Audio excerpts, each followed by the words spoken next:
నాగలి కళ్ళలో కన్నీరెందుకో అందరి ఆకలి తీర్చినందుక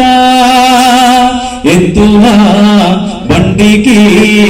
ఎదురీతెందుకో కొందరి